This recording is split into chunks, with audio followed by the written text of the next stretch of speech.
Baik. Nah, hari ini saya akan fokuskan untuk kan ada 8 SOP yang sudah saya berikan tadi di grup ya, mungkin bisa sambil dilihat. Nah, untuk kepada sehat jiwa kita bagi pada 8 kelompok usia. Jadi tidak bisa kita samakan ya untuk pendekatan pada kelompok usia remaja disamakan dengan yang lansia, jelas berbeda ya. Maka dari itu kita lakukan pendekatan yang berbeda-beda pada masing-masing usia, maka ada SOP-nya masing-masing. Selain itu memang di masing-masing usia ini kalau secara teori tugas perkembangannya juga berbeda-beda ya kan. Kalau misalkan kalian masih ingat ya perkuliahan kita yang lalu, nah untuk usia perkembangan psikososial misalkan dewasa muda, nah kan ada perbedaan tentunya ya dengan usia perkembangan usia yang bayi lah ya kalau secara ekstrim. Jadi kalau bayi mungkin dia fokusnya adalah dia membandingkan orang yang harus dia percaya sama tidak dia percaya, kemudian dia mampu menunjukkan emosi sesuai dengan yang seharusnya. Nah, beda dengan tugas perkembangan saat dewasa muda, yang mana di dewasa muda itu sudah mulai mengembangkan kemampuan untuk ada intimasi ya, atau kedekatan dengan beberapa orang, baik itu kedekatan dalam proses dia karirnya dia ataupun kedekatan dia dalam kehidupan percintaan ya dia. Jelas berbeda dengan yang bayi yang tadi ya. Dia fokusnya cuma kalau dia ini mukanya sepertinya baru nih, baru ketemu kali ini nih kayaknya saya terganggu, itu bisa langsung nangis gitu dia ya. Nah kalau misalkan sama ibunya gitu ya, misalkan dia habis nangis gitu ya, digendong sama ibunya, dia ngerasa nyaman karena dia ada rasa percaya gitu ya dengan ibunya. Nah itu maksudnya ada perbedaan emosi yang muncul. Maka di kelompok-kelompokan tuh tugas perkembangan di masing-masing usia nih. Nah, masih ingat ya UAS-nya sama UTS-nya kurang lebih kan kemarin juga membahas tentang itu ya. Oke. Kita bahas mungkin untuk yang remaja, dewasa muda dan juga lansia ya. Karena untuk yang bayi, toddler, usia prasekolah dan usia sekolah mungkin sedikit banyak sudah dibahas di keperawatan anak gitu ya. Perkembangannya harus seperti apa gitu ya. Nanti saya akan berikan juga video gitu ya yang kemarin praktikum dengan kelas B. Kalian bisa cek di sana bagaimana sih cara komunikasinya gitu ya. Bagaimana sih cara kita untuk tanya dan juga mengkaji sampai akhirnya memberikan saran-saran pada orang tua ya, khususnya karena mereka adalah anak, posisinya masih belum bisa mandiri sepenuhnya. Jadi yang kita ajari tidak hanya yang mengejar tugas perkembangan dari si anaknya, tapi juga orang tuanya sebagai penanggung jawabnya. Nah, berbeda yang kita bahas hari ini ya, remaja. Nah, remaja dan dewasa muda ini mungkin dia posisinya masih sebagai anak dalam keluarga tersebut, namun dia sudah mempunyai tingkat kemandirian yang lebih, dan dia di usia tersebut memang harusnya sudah mampu mengambil keputusan sendiri, sehingga kita libatkan keduanya ya, baik itu orang tuanya tapi juga dari remajanya. Oke, saya akan bukakan SOP dari remaja. Ya tunggu ya.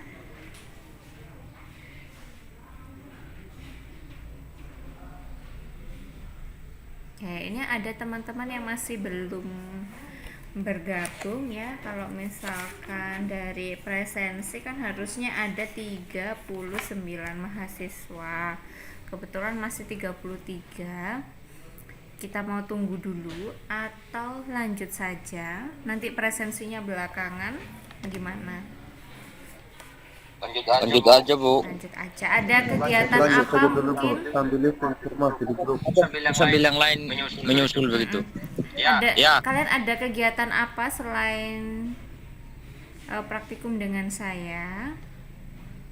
Mungkin di jam 12 atau jam 1 nanti adakah yang mempunyai kegiatan lainnya?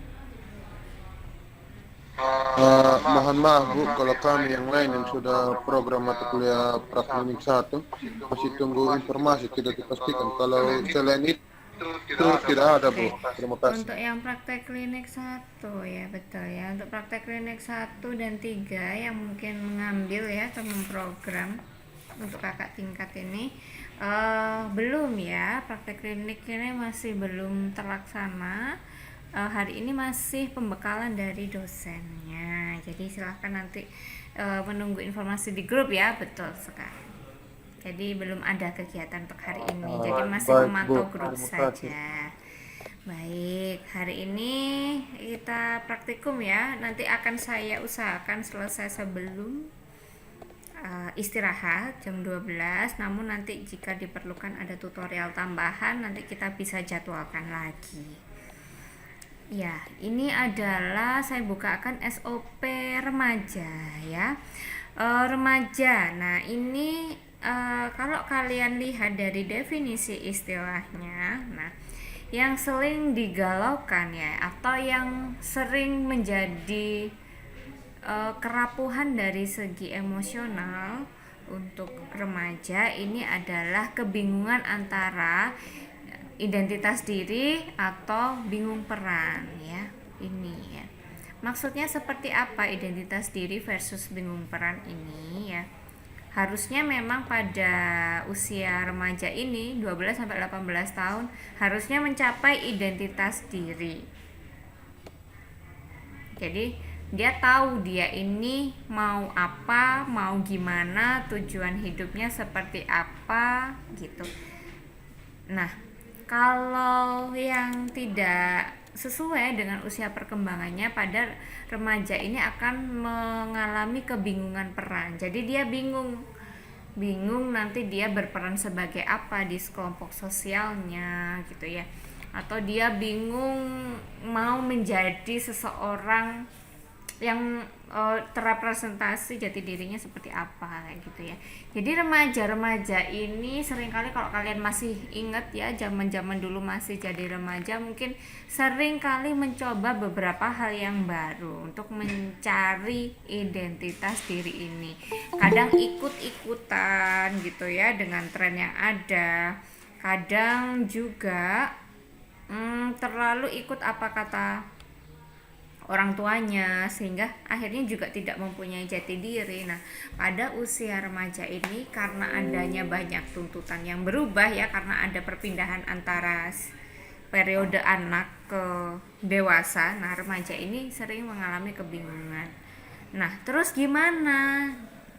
Nah, kita sebagai perawat untuk mengidentifikasi dia masih sehat jiwa atau tidak. Nah, kita kan melakukan pengkajian. Nah, kalau dilihat dari form pengkajian yang mungkin kalian sudah pernah dapatkan sebelumnya, untuk pengkajian sehat jiwa ini secara kalau kalian lihat di form pengkajian sih kayak banyak gitu ya yang harus ditanyakan. Kalau diwawancarain semua satu persatu kayaknya bakalan bosen gitu ya yang diwawancarai ini. Nah, sebetulnya dalam mengkaji, untuk mengkaji jiwa tidak sama seperti kalian melakukan pengkajian fisik pada manusia. Kalau pengkajian fisik pada manusia mungkin Anda bisa terstruktur gitu ya. Ada yang mau pendekatan head to toe dari atas dulu ke bawah ya. Atau mau pendekatan B6 per sistem. Nah, itu terserah ya.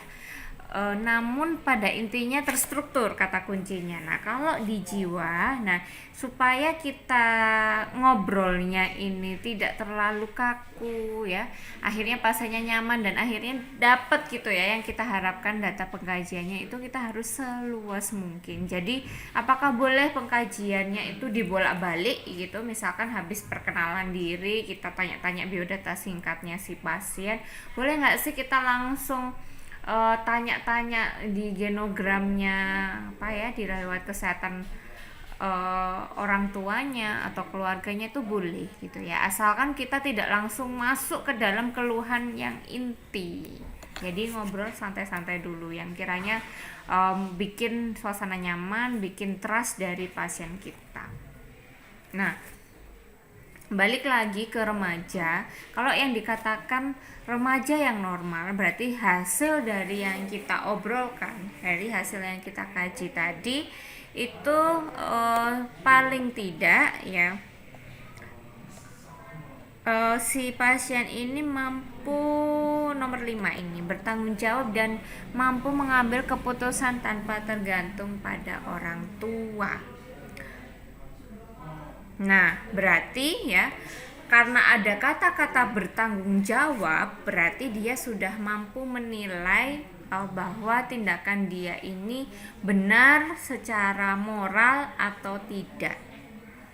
Jadi tidak hanya benar secara sekarang ini zamannya zaman bebas gitu ya, menganut misalkan dia paham liberal gitu ya, tapi apakah secara moral dan sosial yang ada itu sesuai? Nah, kalau misalkan masih belum sesuai, maka seharusnya dia tidak lakukan itu. Nah, baik. Jadi kata-kata tanggung jawab ini artinya si remaja ini ya mampu bertanggung jawab, berarti mampu juga kalau misalkan terjadi sesuatu hal yang buruk karena keputusan dia itu, dia mampu untuk menanggung akibatnya. Nah, sekarang nih yang lagi tren gitu ya, dari kegiatan remaja ya, yang sekarang mungkin lagi viral itu di SCBD itu ya, anak-anak Citayam yang lagi mangkal di Sudirman tuh. Nah, itu kan anak-anak remaja tuh, walaupun ya ada beberapa orang dewasa di sana. Mungkin kalau kalian melihat secara positif, mungkin di sana remaja-remaja ini mampu mengekspresikan dirinya secara baik dengan fashion. Nah, kira-kira dengan kelompok sosialnya di sana yang mungkin baru ya, yang dia dari kampungnya terus itu pergi ke kota gitu ya, terus dia melakukan kegiatan sosial dari macam-macam, ketemu sama orang daerah. Nah, kira-kira dia ngerasa sudah sesuai tidak dengan culture yang dia anut gitu loh. Jadi culture yang dia anut atau budaya yang dia anut masih oke secara moral, maka dia harusnya mampu memilah mana yang baik dan buruk. Jadi dia tetap bisa mengekspresikan fashionnya, tapi tetap memilah, misalkan kalau ada kegiatan penyalahgunaan nafsa ya, narkotika, psikotropika, zat adiktif ya, alkoholik dan seterusnya, dia bisa mendem gitu ya, saya ikut yang ini tapi nggak ikut yang itu. Nah, kayak gitu dia mampu mengambil keputusan tanpa orang tua, karena waktu dia berangkat ke sana nggak sama orang tua tuh, walaupun orang tua mungkin udah pesen-pesen tuh nggak boleh gini. Nah, pada akhirnya saat dia sendiri, terus akhirnya dia mengambil keputusan ikut atau tidak dengan kelompok sosialnya yang baru mau ngelakuin. Iya bu, yang status pertumbuhan dan perkembangan bu. Oke, baik, saya lanjutkan ya. Saya akan kembali membahas tentang karakteristik normal pada remaja ya. Saya bahas di remaja dahulu. Jadi pada intinya remaja ini yang dikatakan normal secara psikososial jika mampu membentuk identitas diri yang mana kelihatan dari ciri-ciri sebagai berikut ya, ada 10 ini. Dan minimal mampu melakukan yang nomor 5 ini, bertanggung jawab dan mampu mengambil keputusan tanpa tergantung pada orang tua. Nah, kalian boleh sekarang ya coba dibayangkan dulu waktu remaja. Nah, boleh dikasih contoh kira-kira tanggung jawab dan mampu mengambil keputusan tanpa tergantung pada orang tua itu contohnya seperti apa?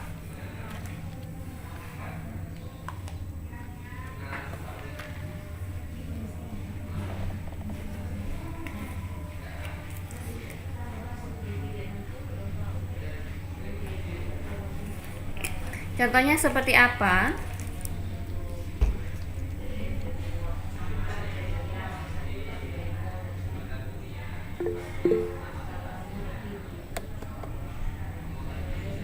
Mengerjakan tugas sekolah, Bu.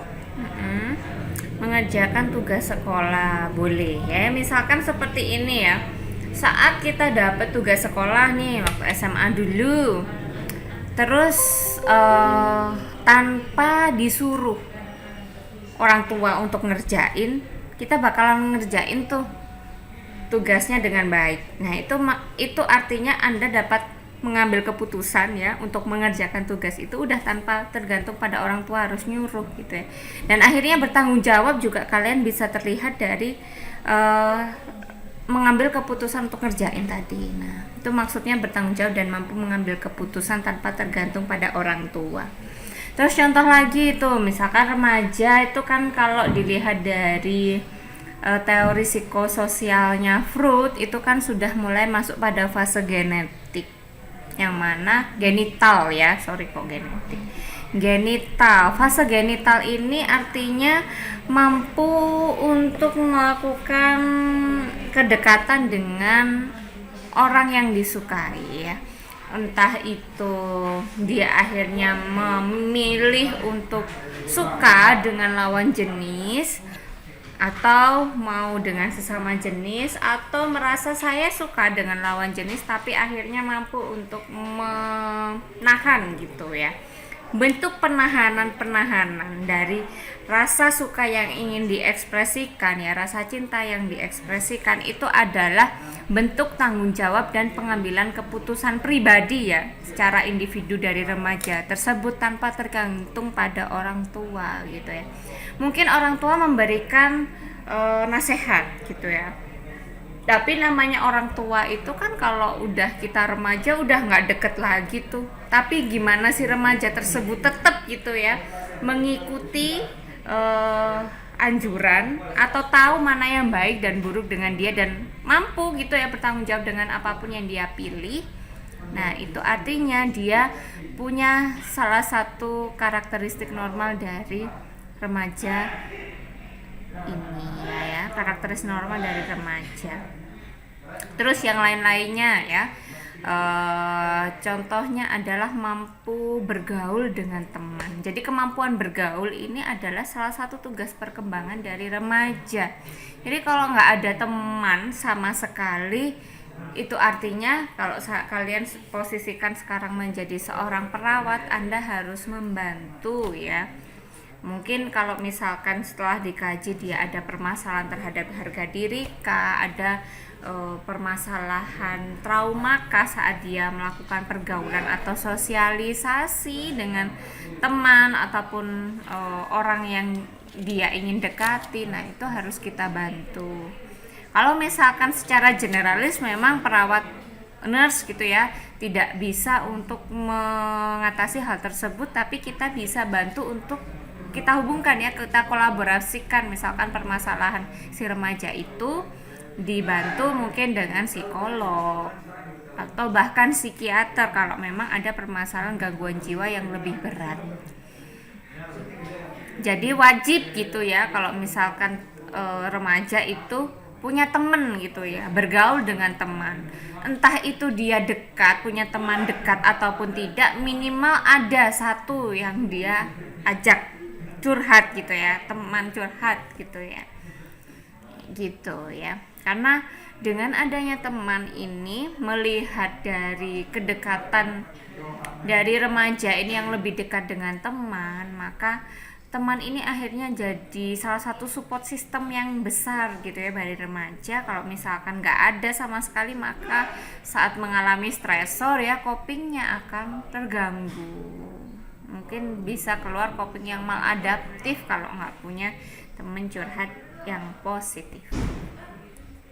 Yang lainnya ya, tidak menjadi pelaku tindak antisosial dan tindak asusila. Ini nyambung dengan yang sebelumnya ya, bergaul dengan teman berarti dia nggak antisosial gitu ya, punya teman gitu. Terus tidak asusila ya, karena dapat menilai baik dan buruk dan mampu bertanggung jawab. Nah, salah satunya kan kalau tindakan asusila itu kan tindakan yang salah satu tindakan yang buruk ya, berarti tidak dilakukan. Dia akhirnya mampu gitu ya mengekspresikan ini ya, hasrat seksualitasnya dengan baik dan positif tanpa melakukan tindakan asusila ataupun tindakan pacaran yang negatif. Terus, tidak menuntut orang tua secara paksa untuk memenuhi keinginan yang berlebihan dan negatif ya, karena sudah punya keinginan sendiri, udah menganggap itu adalah suatu hal yang baik, tapi belum tentu saat menuju tujuan tersebut belum tentu si remaja ini mampu untuk juga memenuhinya dengan positif juga, maka perlu kita kaji di sana. Nah, jadi untuk mengkaji psikososial, psikoseksual, ya, kognitif dan moral, ya. Nah, kita bisa dengan berpatokan dengan ini, ya, yang kita tanyakan. Nah, kalau fisik, seperti halnya saat kalian mengkaji fisik, ya, itu silahkan kalian tensi sambil kalian tanyakan kira-kira ada bagian tubuh mana yang dia sukai atau dia tidak sukai, merasa minder dengan bagian tubuh tertentu. Nah, itu bisa kalian kaji. Oke, alright. Untuk faktor predisposisi dan presipitasi, kira-kira masih ingat bedanya apa predisposisi dan presipitasi ini? Ya, untuk predisposisi ini adalah riwayat masa lalu. Nah, ini faktor predisposisi yang kita tanyakan sama, cuman kita berbatas waktu ya. Kalau predisposisi berarti pengalaman masa lalu. Oh, dulu gimana? Dulu gimana gitu. Sedangkan untuk motivasi, untuk presipitasi, jadi yang kita tanyakan adalah yang saat ini. Ya, stimulasi di sini saya sebutkan stimulasi pertumbuhan dan perkembangan yang saat ini. Nah, kira-kira sama orang tua ada stimulasi atau tidak untuk menjaga dia tetap sesuai dengan tahapan perkembangan psikososialnya. Kayak tadi saya sebutkan, sering ngasih nasihat enggak? Masih kasih masukan enggak terhadap keputusan yang akan dipilih ya. Yang baik tetap memberikan nasihat, tapi keputusan yang terakhir itu tetap di remaja, itu orang tua yang baik seperti itu. Nah, kalau dia tipe-tipenya diktator ya itu baru yang dibetulkan nanti malah orang tuanya, bukan anak remajanya. Oke, kita lanjut ke intervensi. Lalu bagaimana kalau kita sudah ketemu dengan remaja yang ternyata dia termasuk dalam ciri perkembangan remaja yang normal?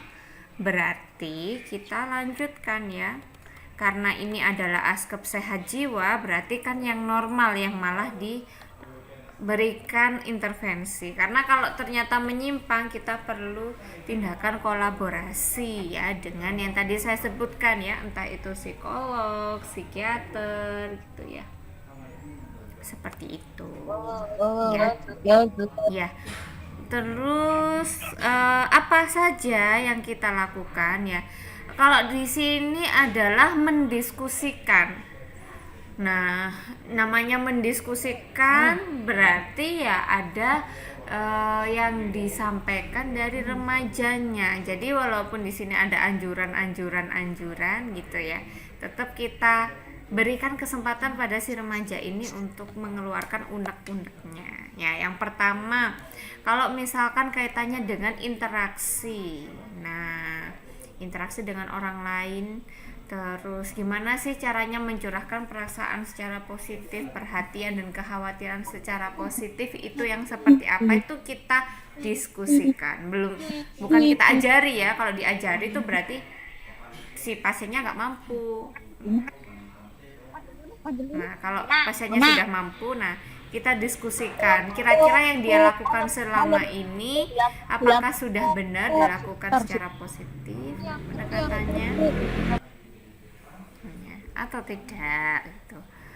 Selanjutnya adalah mengikuti organisasi yang mempunyai kegiatan positif. Nah, ini enggak menutup ada kegiatan-kegiatan yang lain ya. Ini kan lebih ke ekstrakurikuler yang ada di sekolah. Namun kalau dia pengen mengikuti kegiatan lain kan bisa juga gitu ya. Dan tidak menutup kemungkinan juga kegiatan sosial yang ada di dunia maya ya, di dunia online. Karena memang kita harus menyadari ya saat ini walaupun memang tetap harus melakukan sosialisasi. Nah, kita tidak menutup juga sosialisasi dari pasien kita yang bersifat online. Ya, terus kegiatan di rumah sesuai perannya tetap kita dorong gitu ya. Dan melakukan perencanaan kegiatan dari tujuan yang diharapkan. Misalkan si remaja ini menginginkan setelah lulus SMA-nya dia pengen kuliah di suatu tempat yang dia harapkan. Nah, itu kita bantu untuk bikin plannya. Bukan berarti kita yang bikin plan atau bikin rencananya. Nah, kita kasih nih clue-clue gitu ya. Nah, kalau misalkan pengen ke kampus tertentu, nah kira-kira sudah tahu belum syaratnya? Oh, sudah tahu Kak. Nah, coba dituliskan syaratnya apa aja. Nah, kira-kira dari syarat ini yang sudah memenuhi dari adik yang mana? Oh, yang belum yang mana? Nah, yang belum ini supaya dapat syarat ini apa yang perlu dilakukan? Nah, itu maksudnya kita proses kita membantu si pasien kita dalam membuat perencanaan untuk kehidupan dia di selanjutnya. Nah, keluarganya tetap dikasih intervensi tidak? Jawabannya iya gitu ya. Karena bagaimanapun remaja ini posisinya adalah masih dalam lingkup ya, diasuh oleh orang tua, tidak lepas dari asuhan dari orang tua. Maka kita ajarkan kepada keluarga pertama-tama harus paham dulu perilaku menyimpang sama tidak menyimpang. Kalau masih menganggap nggak apa-apa namanya anak remaja, nanti juga kalau udah gede juga pasti paham sendiri, atau dia ngerasa malah sebaliknya ya, wah ini karena anak saya nakal dan sebagainya, jadi melebihkan hal-hal yang sebenarnya masih bisa ditolerir atau mengentengkan hal-hal yang sebenarnya harus diberikan warning. Nah, itu harus dikasih tahu dulu nih si orang tua, paham dulu kira-kira mana sih atau kapan sih saya sebagai orang tua itu harus menghentikan tindakan anak yang mulai menyimpang itu, kapan mulai mengingatkan, kapan harus bertindak secara tegas gitu ya, atau hanya bersifat menasehati untuk mengingatkan supaya tetap dia tidak melakukan kegiatan yang buruk-buruk tuh.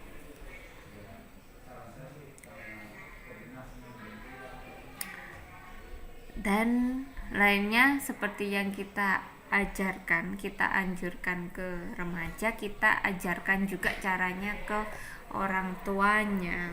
Misalkan kalau si anak remaja ini masih belum punya teman, nah berarti kita ajak interaksi dulu. Nah, kira-kira pentingnya punya teman itu seperti apa? Kenapa kok tidak mau berteman? Nah, bagaimanapun si orang tua ini kan termasuk di circle terdekat dari remaja itu, walaupun udah ngerasa agak jauh gitu ya dari segi psikologis.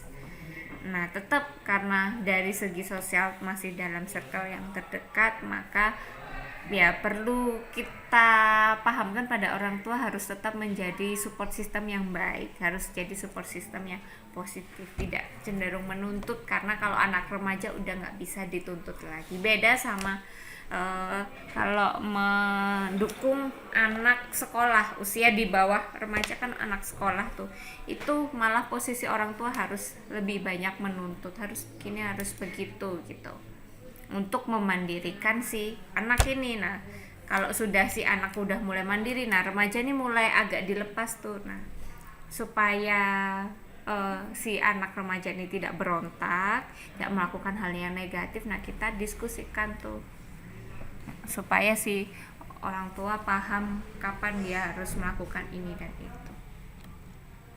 Mungkin kalau secara teori seperti itu. Nah, mungkin kita bisa mulai coba demonya ya. Mungkin saya akan menjadi perawatnya. Terus salah satu di antara kalian mungkin jadi pasien remajanya. Nanti akan saya coba demonstrasikan untuk bagaimana cara mengkaji sekaligus melakukan intervensi dan implementasi untuk asuhan keperawatan sehat jiwa pada remaja. Silahkan kalau mau langsung ini aja mengungkapkan, saya aja Bu pasiennya gitu. Yuk, siapa yang mau jadi pasiennya? Saya akan jadi perawatnya untuk memperagakan.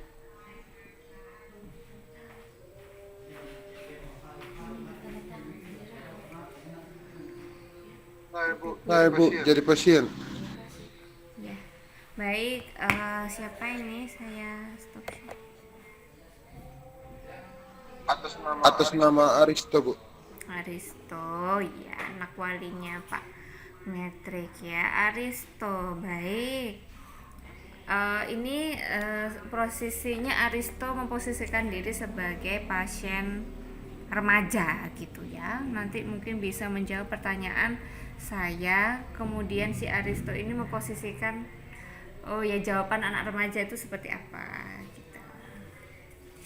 Ya kan pernah remaja kan ya.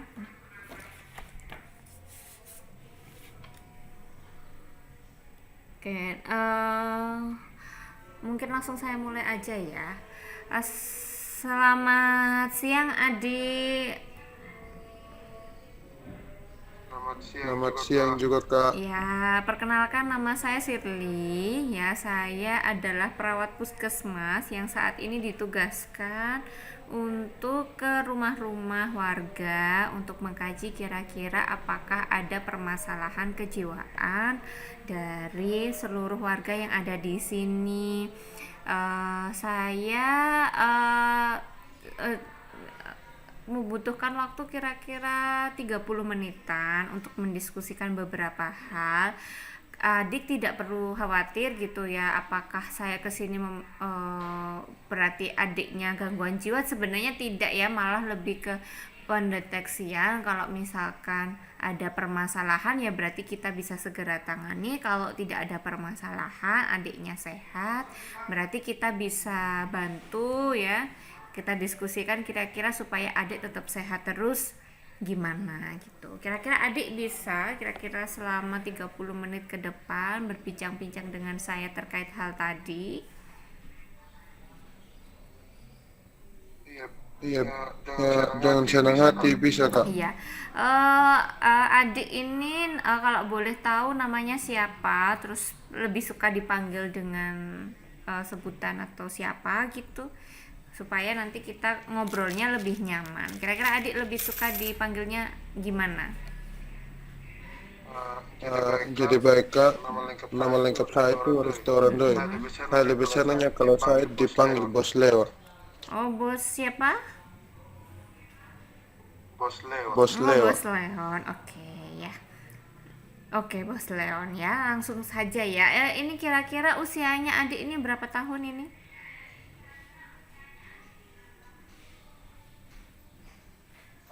13 tahun. 13 tahun. Berarti udah masuk SMP kelas berapa ya ini ya? 13 tahun kelas 2. Kelas 2 SMP. Nah, Bos Leon, adik, kira-kira selama sekolah kelas 2 SMP ini atau mulai kelas 1 sama kelas 2 SMP ini kira-kira seneng atau ada perasaan-perasaan yang bikin Bos Leon ini ngerasa kepikiran? Tidak ada, Kak. Tidak ada. Oke, kalau tidak ada mungkin saya ada beberapa pertanyaan nih untuk memastikan benar-benar Bos Leon ini memang benar-benar tidak ada permasalahan gitu ya secara kesehatan mental. Nah, kira-kira punya teman nggak nih di sekolah? Punya kak. Punya? Oke, kira-kira berapa gitu temennya yang dekat sama Bos Leon? Berapa? 8 orang. 8 orang. Nah itu bikin kayak komunitas atau kayak grup atau geng gitu atau enggak? Cuma ya temen aja di kelas gitu. Gimana itu? Teman saya ini yang 8 orang yang jumlah kami ini 9 dan saya kak. Bukan grup geng tapi hanya teman begitu saja. Oke, teman gitu ya, teman Pergaulan begitu saja. dekat. Seperti biasa Iya. aja. Dekatnya dulu kalau boleh tahu tuh dekat karena apa? Karena punya hobi yang sama kah? Atau punya apa ya, kegiatan yang memang sering dilakukan sama-sama? Nah mungkin adik Leon nih bisa cerita nih ke kakak kayak gimana? Jadi awalnya dulu itu kami awalnya berkenal di sekolah. Kalau main bola sama-sama tidak cepat emosi begitu. Dan juga untuk apa? Royalnya tentang jajan namanya anak-anak seperti biasa sudah begitu. Oh iya, berarti dekat gitu ya karena punya pemikiran yang sama. Jadi kalau bergaul itu nggak saling emosi gitu ya. Dan Apalagi?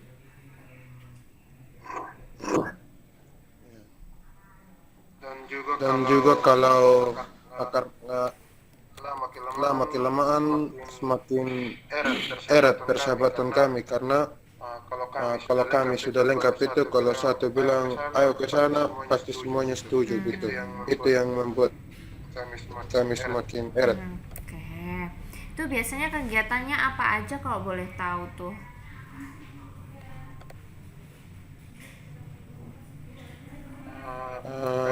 Karena pada saat itu sudah masanya kami dulu itu sudah masanya karena kalau pergi sekolah pakai motor. Jadi kalau pulang itu selalu bareng, begitu juga kalau jalan pagi. Kayak kegiatannya kayak ini ada kemana gitu, mungkin ke daerah, suatu daerah. Kalau jalan-jalan gitu biasanya jalan kemana?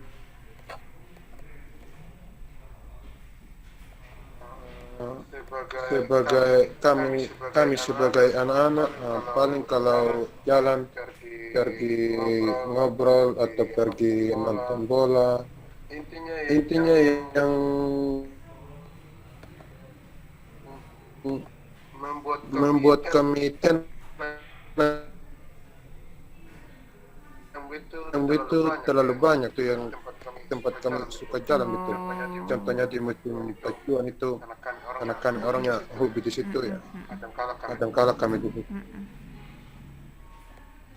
Baik, kalau suka jalan gitu, kira-kira juga mungkin ya namanya berteman gitu bisa aja kan pernah ada konflik-konflik gitu, bertengkar kayak gitu. Pernah apa tidak 9 orang ini?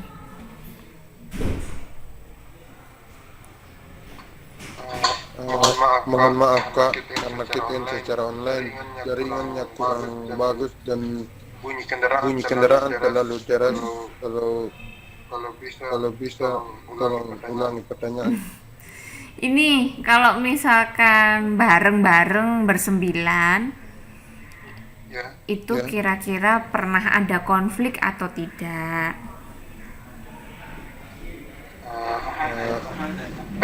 Pernah Bu. Pernah ya. Kalau pernah itu akhirnya sampai bisa menangani konflik itu caranya gimana kemarin?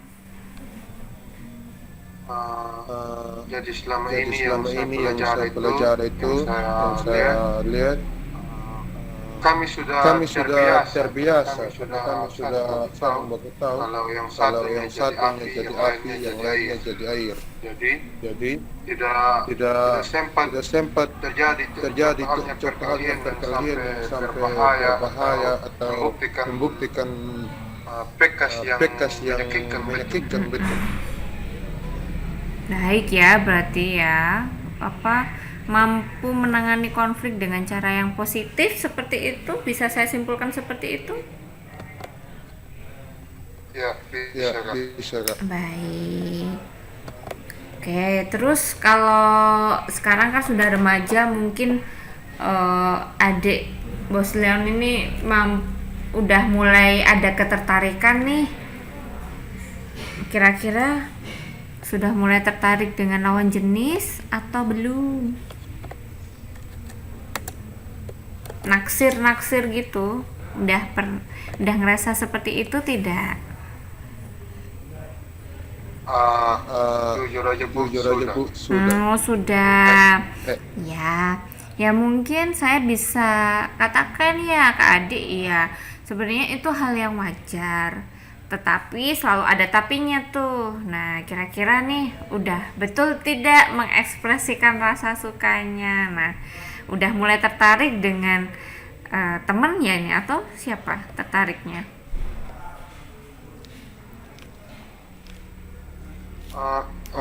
mohon maaf Kak, suaranya diperjelas Iya. lagi. Soalnya di sini Soalnya di sini Tertariknya dengan siapa? Teman kah?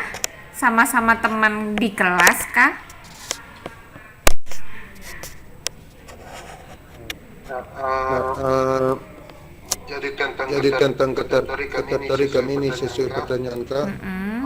Eh, jujur aja selama ini ya pernah tertarik dengan teman kelas, begitu juga dengan teman di luar kelas, artinya di kelas lain Kak. Terus mengekspresikan rasa sukanya itu seperti apa? Boleh nggak cerita sama saya?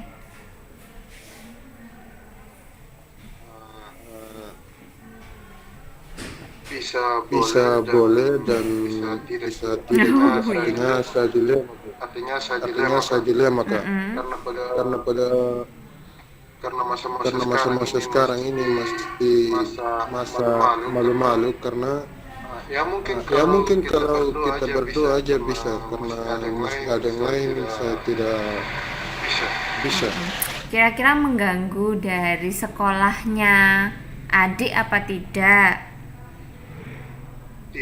Tidak. Jadi rasa suka, rasa tertarik ini ya masih dalam kontrol adik ya, masih tidak sampai mengganggu kegiatan sekolahnya adik ya.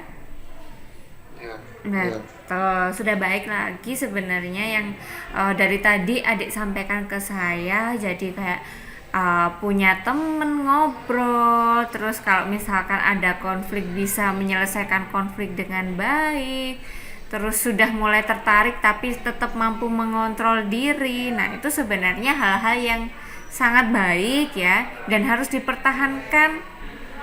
Nah, kira-kira bisa nggak terus mempertahankan kondisi yang sekarang?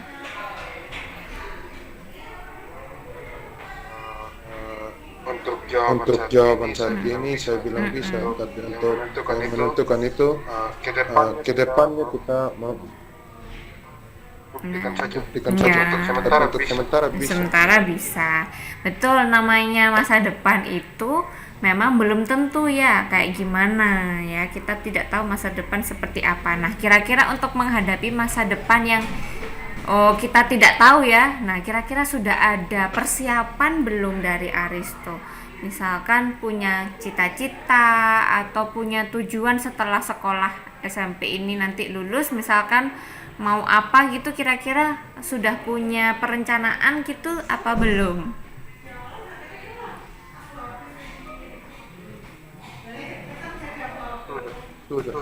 Sudah Kak. Sudah, boleh diceritakan ke saya kira-kira kayak apa sebenarnya yang ingin diharapkan, barangkali saya bisa bantu tambahkan masukan gitu. Eh, Jadi jadi sekarang saya sekarang saya menceritakan saya itu saya itu dari kecil orang tua saya pernah pernah mengatakan ini artinya pada saat saya masih kecil belum masuk sekolah itu karena ditanyakan mungkin dengan pada saat itu dengan apakah mereka dengan cara menggila saya kurang tahu karena saya ini dianggap belum tahu apa-apa karena sekarang saya sudah umur begini saya pernah mendengar bilang kamu itu dulu kalau ditanya pasti jawabannya bilang cita-citanya mau jadi perawat. Terus jawaban saya bilang selalu amin saja. dan Dan sekarang kalau sudah SMP, saya melihat ini yang sudah menyelesaikan tahap perkuliahannya. kalau Boleh tahu jurusan yang lain ini lebih banyak nganggur gitu. Artinya bukan saya menghina jurusan yang lain, tidak. tapi memang Tapi memang yang nyata yang saya lihat dan mata kepala sendiri, yang saya tahu, yang saya pastikan betul, jurusan keperawatan itu paling yang lebih banyaknya yang setelah setelah menyelesaikan kuliahnya langsung bekerja, entah itu ketergantungan dari apanya saya kurang tahu karena saya ini belum tahu apa tentang hal itu. Oh ya, jadi sebenarnya adik masih belum ini ya, apa sih, belum tahu gambaran gimana nanti kuliahnya gitu ya. Cuma taunya dari yang adik lihat sekarang gitu, paling tidak setelah lulusnya sepertinya saya masih bisa bekerja gitu dengan jurusan itu ya, makanya saya cita-citanya begitu ya, jadi perawat begitu ya. artinya Dengan adanya penglihatan seperti itu atau pengetahuan yang walaupun baru tahap dasar atau belum seberapa yang membuat niat untuk Sekolah. niat untuk kuliah ambil jurusan itu atau cita-cita ke depannya itu semakin meningkat seperti itu. Ya baik, tidak apa, jadi cita-cita atau tujuan apapun ya yang diharapkan oleh Aristo sebenarnya tujuannya positif. Nah, tinggal kita rencanakan sekarang. Nah, kira-kira untuk mencapai tujuan itu sekarang kan posisinya adik masih kelas 2 SMP. Nah, paling tidak mulai melakukan perencanaan nanti SMA-nya mau di mana dan bagaimana. Supaya nanti waktu kuliah nanti supaya bisa dapat jurusannya nanti tidak mengalami kesulitan. Nah, kira-kira nih sudah mulai ada bayangan nanti setelah lulus SMP ini SMA-nya di mana? sudah Kak. Oh ya sudah, bagus sekali. Berarti sekarang adik bisa memfokuskan gitu ya, kira-kira apa saja sih yang dibutuhkan untuk daftar ke sekolah sana. Misalkan ada persyaratan nilai yang baik, berarti mulai dipersiapkan mulai sekarang ya, belajarnya harus jadi prioritas. Kira-kira seperti itu adik bisa? Iya bisa Kak. Iya bisa Ya. Kak.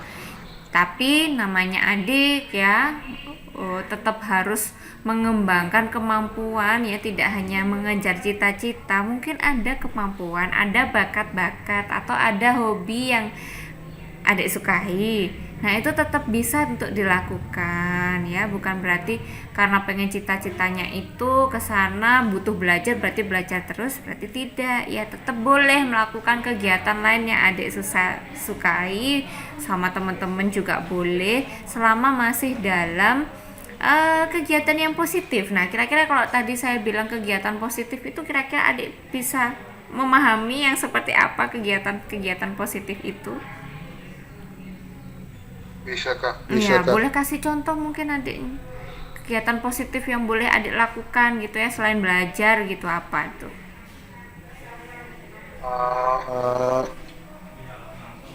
Karena ini hanya baru perkembangan Kak.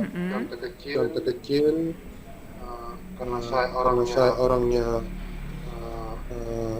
hobi hobi untuk olahraga, mungkin ya mungkin salah salah satunya itu main bola main bola untuk cari keringat karena karena dan pernah Karena dengar cerita itu entah betul atau tidak, saya kurang tahu.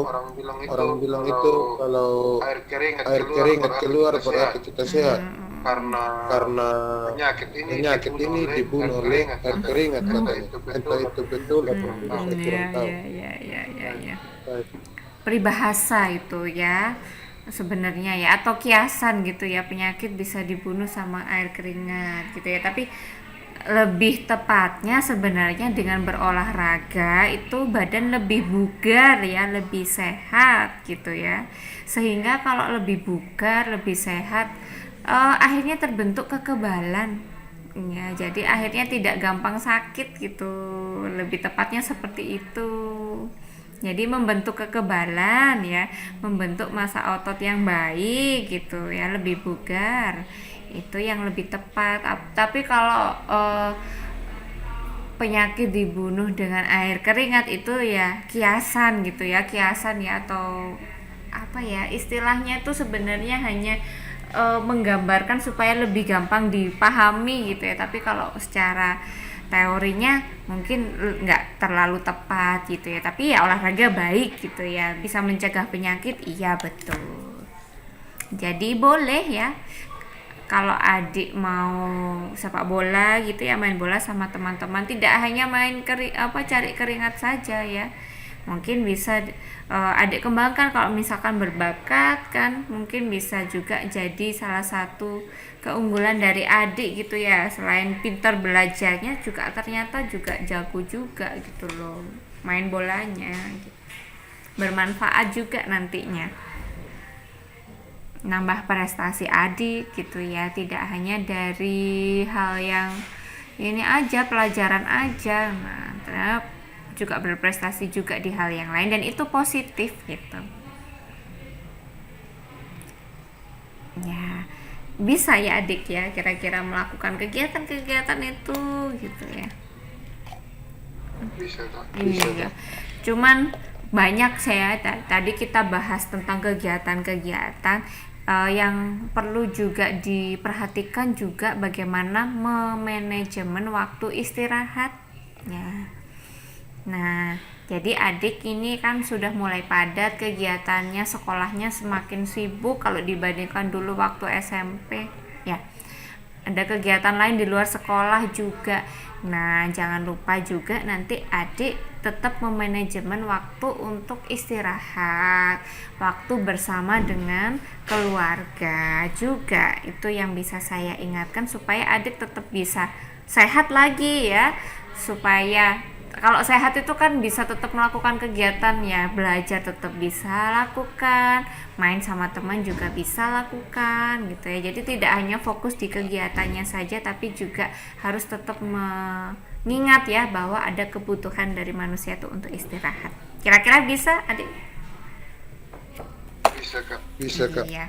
Baik, nah dari tadi yang sudah kita diskusikan ya, tidak terasa ya kita sudah banyak ngobrol. Terus saya juga lihat ternyata adik ini sudah tepat gitu ya, udah sehat secara mental, tidak ada permasalahan secara mental. Jadi bisa dikatakan adik ini sehat gitu ya secara mental. Nah, yang perlu diperhatikan ya, banyaknya hal yang mungkin nanti tidak menentu ya, tetap harus bisa diatasi dengan sebaik mungkin ya. Bisa gunakan teman gitu ya untuk mencari saran, atau orang tua gitu ya, barangkali adik kebingungan pada saat menentukan suatu keputusan di masa depan nanti kayak gitu ya. Kira-kira setelah ngobrol-ngobrol tadi gimana perasaannya adik?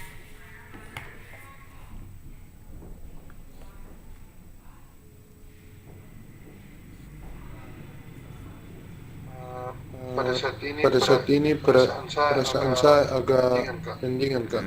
Mendingan gimana? Tidak ada permasalahan sebelumnya Kak. Maksudnya nyaman tidak selama tadi ngobrol-ngobrol dengan saya? Adakah rasa tertekan mungkin? Agak mendingan. ya mudah-mudahan tidak ada perasaan tertekan atau semakin nambah beban pikiran dari adik. Ya mudah-mudahan malah membuat lebih mudah ya mulai merencanakan kehidupan adik selanjutnya, dan mudah-mudahan terus sehat ya adik ya. Iya Kak. Ya, baik.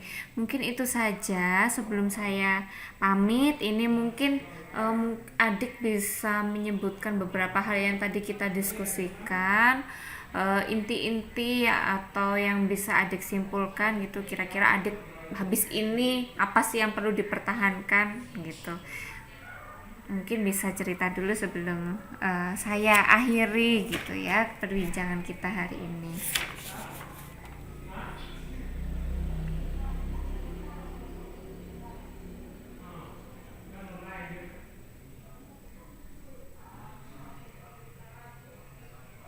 Apa aja tadi yang sudah kita bicarakan?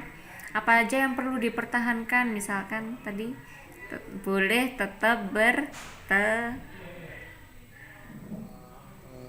Pertama itu salah satunya itu yang perlu dipertahankan eh, berteman boleh nggak kalau tadi kita diskusikan? salah satunya itu ya berteman boleh, intinya positif. Ya betul. Apalagi Yang berikut terkait contohnya ada kegiatan di luar gitu. Tadi yang kita diskusikan boleh. boleh. Betul. Apalagi Ya. suka dengan orang lain, suka dengan lawan jenis, boleh tidak? Boleh, karena itu hal yang wajar. Betul, tapi Intinya positif.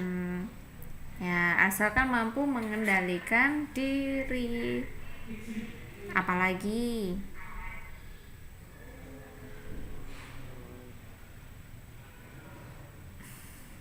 Bisa mengatur manajemen waktu. betul ya, mengatur manajemen waktu ya, baik itu untuk menuju cita-cita yang diharapkan ya, untuk pelajaran, untuk mengatur hobinya, dan juga mengatur waktu istirahat. Betul sekali ya.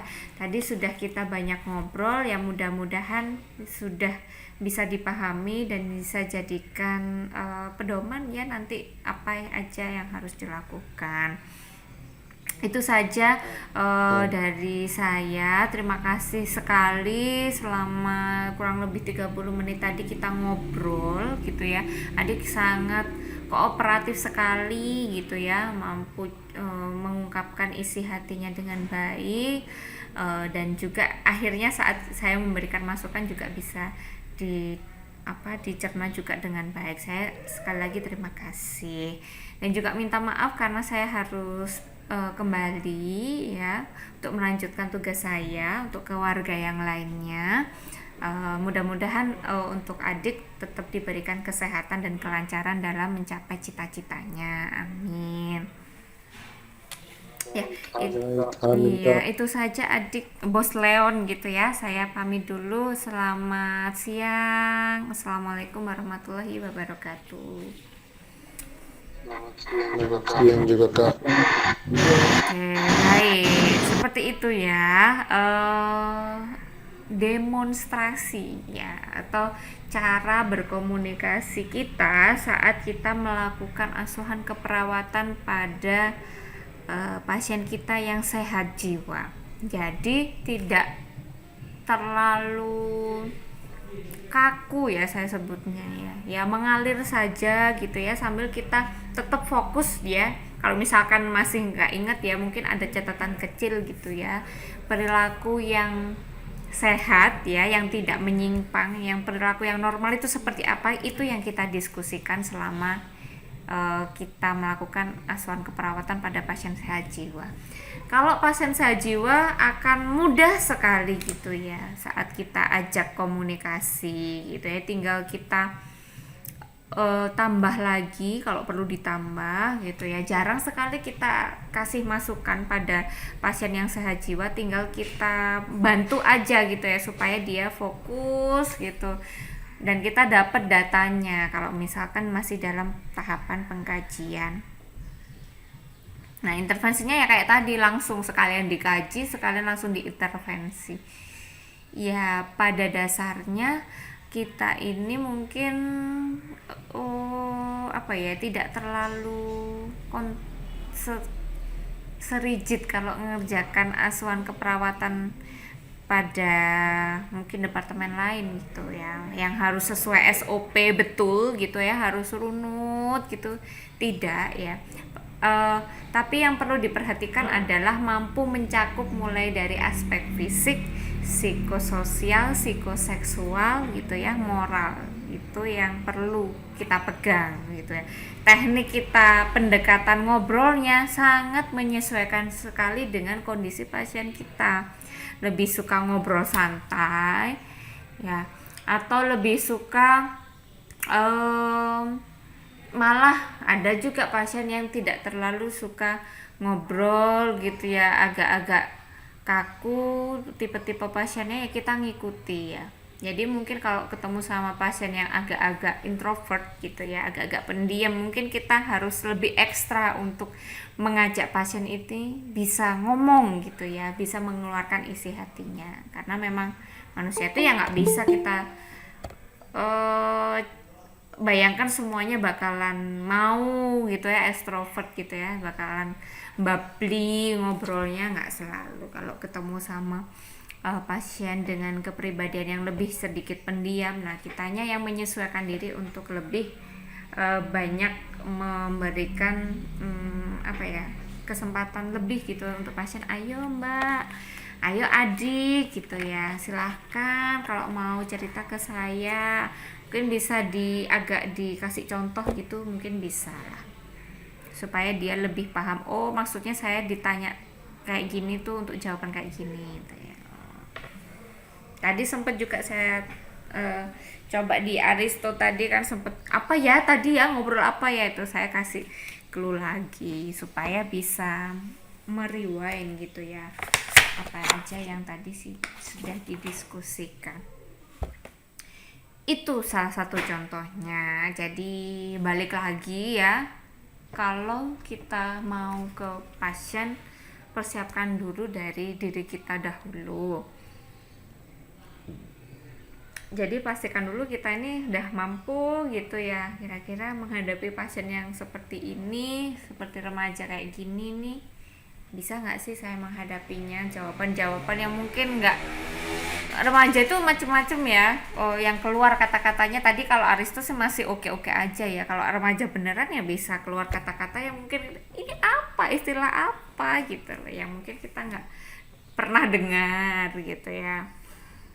Kalau kalian lihat itu kan apa sih, kayak yang remaja, kalau di TikTok itu kan sering ada tuh remaja-remaja di mana gitu diwawancarai gitu kan, kadang ada aja kata-kata yang ngapain ya kalau dari dalam hati mungkin seperti itu ya, itu istilah apa. Nah kayak kita harus menyesuaikan lah ya, harus mampu menahan diri gitu ya untuk tidak menjatuhkan gitu ya, terus menjelekkan, itu harus berusaha untuk menahan diri. Bagaimanapun itu adalah bentuk ekspresi dari pasien-pasien kita. Kalau ketemu sama yang lebih kecil kan biasanya dasar anak masih bau kencur juga gitu kan. Nah itu harus ditahan-tahan tuh kalau kita posisinya lagi sebagai perawat gitu, harus memposisikan benar-benar netral gitu ya, nggak ada subjektivitas, emang dasar dia aja nggak mampu ini mengendalikan ini, makanya dia pacaran terus tuh sampai sekolahnya terganggu tuh. Nah kayak gitu-gitu tuh harus dipendam dulu, harus mampu mendem dulu, mampu isi hati kita tuh nggak sampai keluar gitu loh. Nah kira-kira harus mulai dilatih tuh, apalagi kalau zaman sekarang itu kan apa-apa itu kayak dikomenin gitu kan. Nah itu harus, Kalau udah jadi perawat, ditahan-tahan komen negatifnya, isinya cuma wah bagus itu yang bagian ini, tuh tinggal yang ininya diperbaiki. Nah, kalian ini nggak sih ngikuti yang anak-anak SCBD itu, anak-anak Citayam yang di Sudirman itu kan ada aja itu kan. Di Malang juga kemarin ternyata juga ada plagiatnya gitu ya, ada juga kegiatan di kayu tangan itu. Nah itu kan remaja itu loh ya, remaja itu ya begitu ya. Kalian mungkin ngerasa agak tuaan sekarang ngelihatnya apaan sih anak-anak ini, tapi ya emang remaja itu ya begitu gitu ya. Kita harus memposisikan bahwa kita pernah remaja, pernah aneh-aneh mencoba mengekspresikan diri itu dengan cara yang menurut kita itu bagus, tapi menurut orang tua itu pasti aneh. Tapi selama itu positif, oke lah. Nah kuncinya itu. Norak pun selama positif oke lah gitu ya. Well ini udah jam 12.25. Mau lanjut? Mau istirahat atau kita akhiri? Mau Bu. Mau apa? Mau diakhiri? Kalau belum selesai lanjut saja Bu. Kebetulan tidak ada kegiatan di luar. Ya, sebenarnya sudah ada demonstrasinya yang saya bikinkan gitu ya di YouTube. Nanti kalian bisa lihat lagi lah contoh-contohnya. Gimana cara mengintervensi ya, tapi nggak kerasa diintervensi. Memang harus banyak latihan, saya pun juga masih perlu banyak belajar. Intinya sering ngobrol itu. Yang masih tidak sering mengobrol sama teman pun kurang ngobrolnya gitu ya. Karena Anda nanti adalah sebagai perawat ya, paling tidak selama menempuh pendidikan perawat ini sangat dibutuhkan kemampuan berkomunikasi, kemampuan ngobrol. Jadi mau tidak mau harus terus-menerus dilatih. Karena memang ya kalau nggak dilatih ya tadi loh, kalau ketemu sama jawaban-jawaban yang tidak sesuai ekspektasi, tingkah laku yang tidak sesuai ekspektasi itu kita udah mulai ini mampu mengendalikan gitu loh, sampai nggak keluar komentar negatif kita. So you have to practice more and more and more ya. Sebenarnya yang dipraktikumkan hari ini tuh nggak diujiankan ya, jadi ya namanya nggak diujiankan kan biasanya sambil lalu gitu aja ya. Cuma nanti ini jadi bekal kalian nanti kalau mau praktek klinik, terus nanti profesi kan targetnya juga akan ketemu dengan pasien yang sehat juga, tidak hanya yang gangguan jiwa. Nah ini bisa jadi bekal juga, barangkali ketemu sama orang-orang gitu, kalian juga akan lebih wise gitu ya, lebih bijak dalam menanggapi sesuatu dan ngasih masukan sesuai dengan ya sesuai tugas perkembangannya masing-masing. Seperti itu. Ada yang mau ditanyakan atau didiskusikan dari kegiatan hari ini?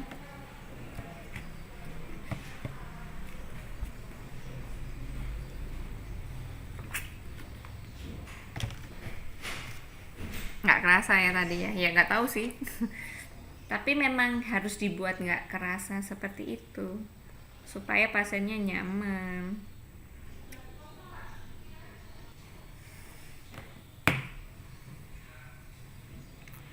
Ada yang ingin didiskusikan terkait pertemuan kita hari ini? Oh, jadi ini sih cuma review ya kegiatan kita ini. Demonstrasi sedikit tentang asuhan keperawatan pada remaja, ini tadi saya peragakannya.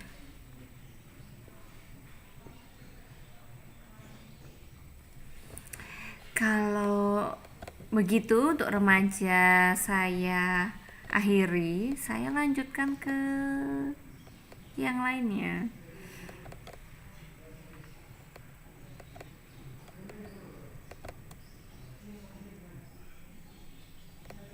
Saya akan coba bahas tentang lansia ini ya.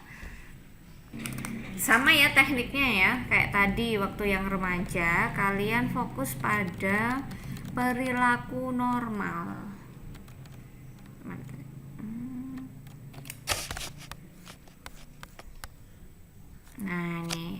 perilaku, karakteristik normal dari masing-masing usia. Nah, kalau lansia ini fokusnya adalah kalau tadi remaja lebih mampu pengendalian diri, mampu mengekspresikan diri secara positif.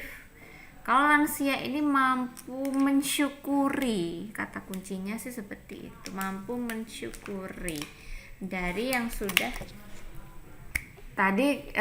Sebenarnya ini keyword yang lebih mudah untuk dihafalkan. Kalau misalkan remaja itu kata kuncinya adalah mengekspresikan diri ya, supaya dia mampu punya identitas. Nah, kalau lansia ini adalah mensyukuri ya, karena dia sudah lama tuh hidup di dunia. Kira-kira dia menghadapi yang usia sekarang ini masih punya harga diri tidak? Merasa penuh enggak hidup dia selama ini? Nah berarti untuk merasa syukur, merasa penuh gitu ya dari dirinya ini, biasanya juga dia ada perasaan cinta dan dicintai yang dia rasakan. Yang mana beberapa lansia itu kadang udah fokusnya sama kekurangannya. Misalkan saya dulu bisa tuh berkebun itu 1 hektar saya kerjakan sendiri tuh bisa, sekarang jalan ke kamar mandi aja minta tolong gitu. Jadi fokus kekurangannya atau fokus ke yang dia memang sudah dia mampu, dia sudah jalani gitu ya, dan memaklumi yang sudah dia hadapi sekarang gitu. Terus banyak kehilangan, tidak hanya kehilangan secara fisik, kemampuan fisik gitu ya, tapi dia juga mempunyai mengalami kehilangan anggota keluarga, entah itu pasangan, entah itu anak yang akhirnya harus berpisah dengan dia, atau teman dekat yang biasanya deket ngobrol terus ternyata temannya sakit atau bahkan meninggal dunia. Nah, jadi fokus dari kita bagaimana kita bantu lansia ini adalah sebenarnya kata kuncinya adalah bagaimana mensyukuri gitu. Jadi bukan berarti kita ngasih tahu si lansia ini makanya Pak, makanya Bu bersyukur, udah bagus, udah dikasih umur sama Tuhan sampai 90 tahun. Itu teman saya yang satu umuran sama saya belum 30 tahun sudah meninggal, bapaknya harusnya bersyukur. Nah, nggak tepat ya kalau komunikasi seperti itu. Ya, kita bisa komunikasikan, Bapak kan sudah hidup sejauh ini, pasti ada yang membuat Bapak bangga, ada yang bisa ngerasa Bapak sangat berhasil untuk melakukan sesuatu. Nah, itu bisa Bapak ingat-ingat terus, yang bisa bikin Bapak itu terus percaya diri. Jadi apapun keadaannya sekarang, apapun kekurangan Bapak sekarang, Bapak masih merasa apapun sekarang saya sudah melakukan banyak hal. Nah, itu kan beda ya. Sama-sama endingnya itu kita bikin pasien ini bersyukur, tapi karena caranya berbeda, mungkin bisa endingnya bisa beda juga gitu. Kalau yang teknik komunikasi yang pertama tadi ngajak berantem itu ya, jadi sangat tidak disarankan ya. Walaupun memang ada beberapa lansia itu yang agak susah dikasih tahu gitu ya, bukan berarti komunikasi kita semakin meningkat nadanya, semakin memaksa kata-katanya, bukan berarti seperti itu ya. Tetap kita hargai ya. Mungkin saja dia memang ngerasa hopeless itu ya, setidak berdaya itu karena keadaan fisiknya atau keadaan apapun itu, sampai akhirnya dia mungkin kurang mensyukurinya gitu. Nah, itu yang bisa kita komunikasikan dengan cara-cara yang kita sesuaikan dengan pasien, pada intinya membentuk supaya dia ini tetap mempunyai harga diri yang tinggi, mampu memaknai kehidupannya ini secara positif, dan juga dia mampu bersiap atas banyak hal yang mungkin semakin berkurang dalam hidupnya, entah itu kesehatannya, entah itu kelengkapan dari keluarga atau kelengkapan dari ini ya, apa, teman-temannya, kehidupan sosialnya, maka pendekatannya lebih ke arah spiritual ya, yang mampu memberikan apa ya, efek tenang secara lebih dalam gitu ya, kalau kita kasih pendekatan juga secara spiritual ya, disesuaikan dengan yang diyakini oleh pasiennya, seperti itu kalau lansia. Jadi saya yakin sih kalian punyalah keluarga yang sekarang pada posisi lansia, atau beberapa di antara kalian orang tuanya sudah lansia. Nah, itu perlu dipahami, perlu dimaklumi kalau dia ini lebih banyak mengeluh karena banyaknya hal yang berkurang dari dia. Yang perlu kita kasih pemahaman pada mereka itu bukan apa yang kurang, tapi apa yang sudah didapatkan, apa yang sudah dihasilkan. Tapi ya juga kita ngasih taunya tetap perlahan-lahan supaya dia semakin memprosesnya itu juga lebih nyaman gitu ya, tidak terpaksa, dan akhirnya beneran mampu memaknai hidupnya dengan baik.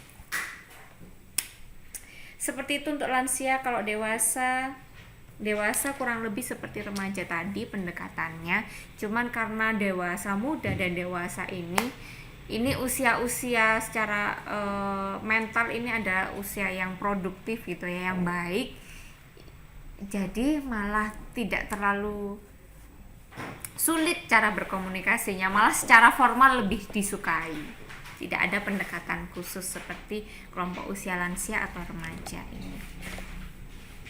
Seperti itu. Ada yang mau ditanyakan? Kalau anak gimana gitu, atau kalau bayi gimana? Barangkali kalian mau bertanya, boleh.